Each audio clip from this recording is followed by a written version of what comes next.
Hey everybody, welcome back to the channel, and today I was tagged by Zekeshoots for the 5 minutes to war question. Just start. We'll finish. Quick finishing pass, not too bad. And I'll probably do that.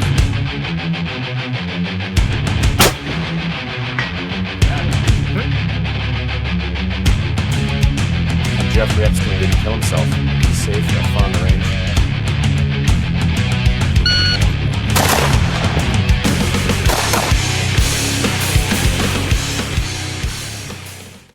Okay, so because I don't know the exact situation for this particular question, what I'm going to do is assume that I have to leave my house and I have to be on foot. So, what am I bringing? Well, I am going to be bringing a Glock Model 17, which is a 9mm.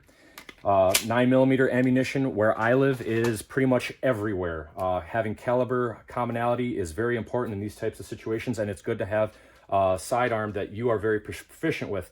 I am the most proficient with a Glock Model 17. The rifle I would be bringing with me is a BCM M4 with the BFH upper. This upper is a gunner's / pencil style barrel. It is cold hammer forged. It is chrome lined. I do recommend a low power variable optic and at least a white light. And not only that, but also some sort of backup sights just in case mud gets slung or there's a crack, or if you guys that run batteries or some sort of battery issue. You know, we've got to think about things that we don't want to happen. We got to think about things that we won't think about, and having a backup set of iron sights is always important. This rifle has never let me down. Having said that, use a rifle that has common caliber commonality in the area that you live. And of course, the area that I particularly live in, 223 is very, very prevalent. So if I run low, if someone needs something, I can slide this magazine to them, and 90% of the time they're going to be using a firearm that can take that ammunition as well. Very important for the M4 guys, the AR-15 guys, whatever you want to call it. A little bottle of oil is really nice to bring. Sometimes it's cumbersome. If you can't do that, what I recommend is having an extra firing pin and an extra bolt face. Why? Because a lot of little things can break in these, and those are the things that you're going to want to have as backup. These rifles are extremely reliable and they don't break very often, but if you do end up having a problem with them, that is what the problem most likely is going to be. So having an extra bolt face is going to house your ejector spring, the extraction claw, the gas pins, or excuse me, the gas rings, and firing pin is mostly when people forget to put this forward of the cotter pin, and then the first time they shoot, they actually bend the firing pin right here. Anyhow, just things to think about. You can store them right in your handle, close it up, and you don't have to worry about it, and hopefully you never have to ever use it. Moving on from that, because you have a sidearm, it is extremely important that you have some sort of piece of gear that holds that firearm to you, whether it be something expensive like a Safariland holster like a 6354 DO like this, or whether it be something just more simpler like a Kydex holster. Something where when you're running, when you're in motion, it doesn't like fly around on you. The nylon holsters, the Uncle Mike's type stuff. That stuff's great for comfort, not exactly great for acrobatics or aerobics or whatever you might be doing. Hopefully you don't have to ever experience any of this. I would be bringing a plate carrier with me. This is a Warrior Assault System plate carrier. It is extremely comfortable. I'm not saying you have to buy a Warrior Assault Systems. Right now, AR500 actually offers a complete kit with plates and carrier for $150 right now. I highly recommend someone who doesn't have a plate carrier to go and get one. Side plates are not necessary, and if I was going out the door, these side plates would be getting left at home. It is important to have a multi-tool with you. You don't know what you're really going to run into, so having the ability to have pliers to just even as simply as get a sliver out of someone's finger can come in handy. Flat blade screwdriver, small scissors, cork opener, you know, anything. This is a loadout that I have, 6 magazines, 1 in the firearm, 7 magazines, fully loaded, 30 rounds. I don't download my magazines. I've never had an issue with that. I'm not saying that anyone will or won't. It is important to have tourniquets. I do have a fast RATS tourniquet system right here, and I do have a couple of CATS tourniquets in my individual field aid kit. I do recommend not only having one light that you normally carry with you on a day-to-day basis, but another torch with a nice white light on it as well, included on your rifle also. So you have 3 different areas that you can have a nice white light so you can see. As far as knives, I try to carry a knife that I can baton wood with so I don't have to carry a hatchet. This knife has baton wood. Many times, many campfires have been started and lots of kindling has been made with this particular knife. This is a Benchmade Contigo.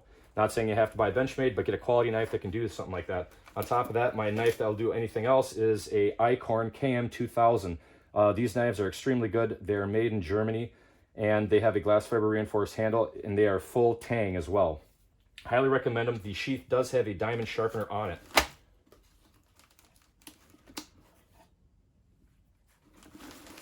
Going forward from that, I do recommend having zip ties. Why? They can be literally used for a million different reasons. Tying up a tarp for cover. You can use them to a million different reasons that I'm not even going to get into. Farther from that, having some electrical tape is extremely useful as well. Always have a little bit of electrical tape on you. If you don't want to carry it on you, you can always wrap a bunch of it around the foregrip of your rifle. Use it when you need to. They're great for band-aids, tourniquets, whatever you need to use a little bit of electrical tape for. It's got 1,001 uses. 2 things that I haven't heard anyone mention yet necessarily. Having a compass is great. A Linsatic compass is better, but just a normal compass with degrees that you can turn so you can actually navigate is great. This one's very small, very light, very cheap. Having a watch that you can at least figure out what time you and your group need to move or do something tactically is important. So having everybody that has a watch, not their phone, but an actual watch is actually kind of nice to have in situations like this. And honestly, I would hope that you have some sort of group that you trust, some sort of group that you can move with, that you can rely on each other with, because being in a bad situation by yourself usually doesn't yield good results.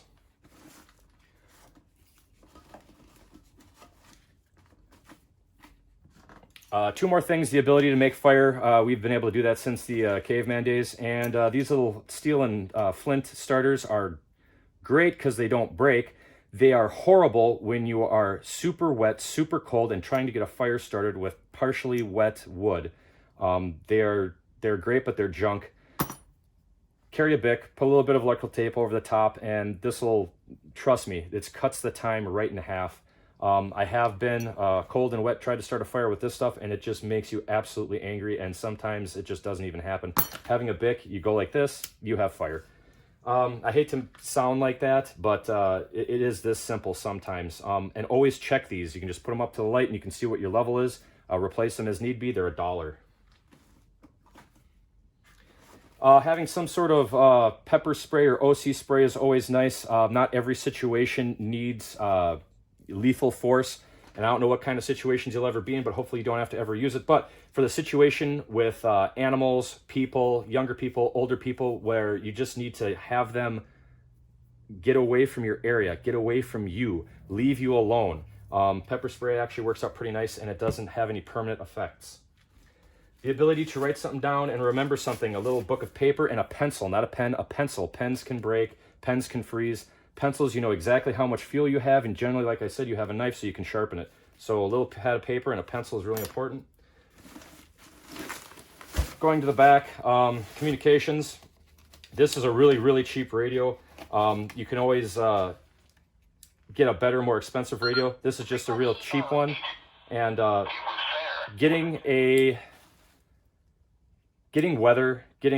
being able to communicate with your team and other people is always good.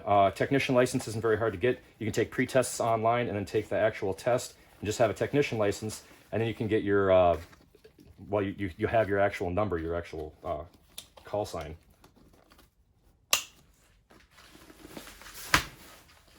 Moving over to the side of the pack, it is very important to have a tag or at least know what your blood type is.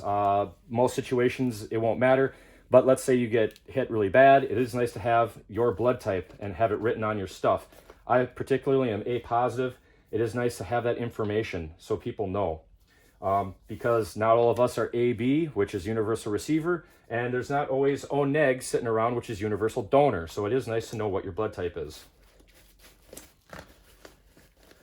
Opening up the individual field aid kit, there's a hemostat, 2 CATS tourniquets, and a bag with a little with a wire on it so you can't lose it.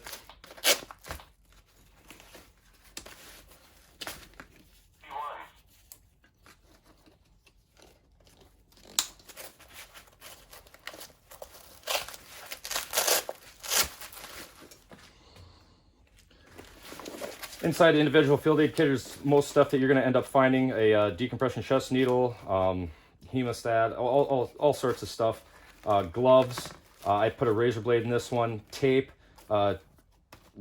chest cavity seal, all the different stuff that you're going to need in a really bad situation that hopefully you never, ever have to use. I recommend people get training on this stuff. Don't just buy it and let it sit. Get some sort of training. This stuff does have expiration dates, so try to use it.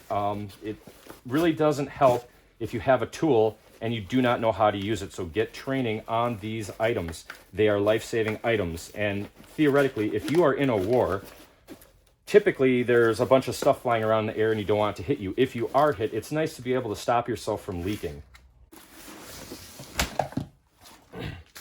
A lot of other people said that they were going to bring maybe 2 or 3 different rifles. Some people mentioned machetes, hatchets, axes. I don't think any of that is a real bad idea. Those are all good ideas, but they all add a lot of weight. And if you haven't rucked with all your equipment that you say or perceivably say that you are going to be going out into the field with, you don't know if you can actually do it. I'm not saying anything negative about anyone. I'm just saying if I'm going to be carrying the weight, I need more of a tool that can do a multitude of things. So instead of a hatchet, pry bar.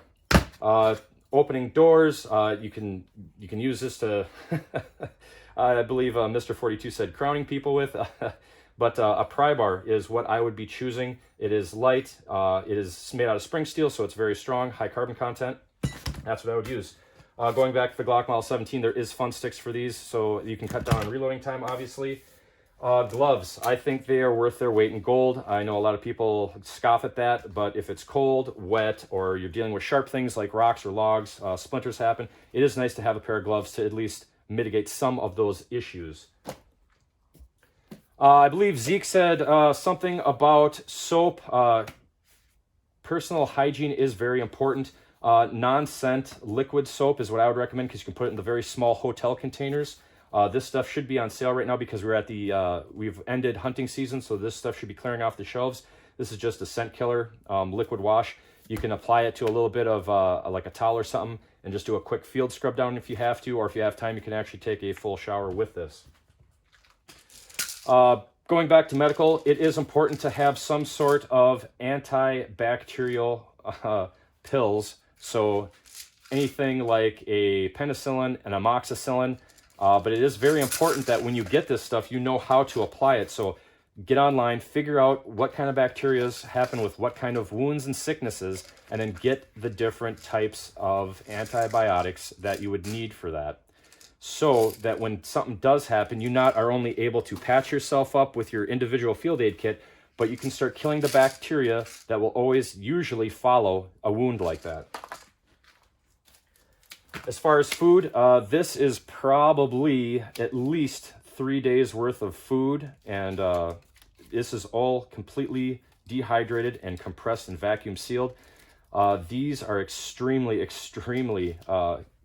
handy. This is the emergency food ration. It tastes like pie crust, basically. It will dry you out. Water's another big thing. Always bring water. The fortunate thing for me, and I do have canteens and camelbacks and stuff like that, but what is very fortunate for me is know your area. And in my particular area, I can quite literally walk a mile in any direction. And in my personal case, 50 feet in any direction and hit water, fresh, clean water that I can drink from. I'm not saying that you shouldn't filter it. Obviously, filtering water is going to help you. I want to say it was someone, Mr. 42, I think, said bring coffee. Things with strong scents, not necessarily the best thing, but everyone needs that little bit of morale boost. And that's why I just got a little bit of gum. Tic Tacs work as long as you stuff some cotton in there so they don't rattle around. Anything to morale boost. When someone starts, thinking of home, not wanting to be there, not wanting to think about the action that they just had to do, having a little bit of sugar or just having a little bit of sweetener or anything just to kind of pull them back and give them a little bit more morale, is a big help. So just a little treat really does go a long way. As far as toilet paper, you'd be amazed at how you are not going to need toilet paper when this situation happens, because you are going to be traveling, or at least in this situation, I'm pretending I'm traveling. And when you're traveling and eating a lot less, or at least having a less calorical intake, your body is going to take all that, and you are not going to go number 2 for a while. But I do realize that happens. Shit does happen. And so just wipes, just the towelettes are absolutely awesome. They're very small. They're already wet. Sometimes there's going to be a little bit of alcohol or lemon or lime on them that can help with that kind of stuff. But these little towelettes, you can take a handful of them, put them in your pocket, and you're good to go. As far as the clothing that you wear, I obviously recommend to dress for the environment that you're going to be in.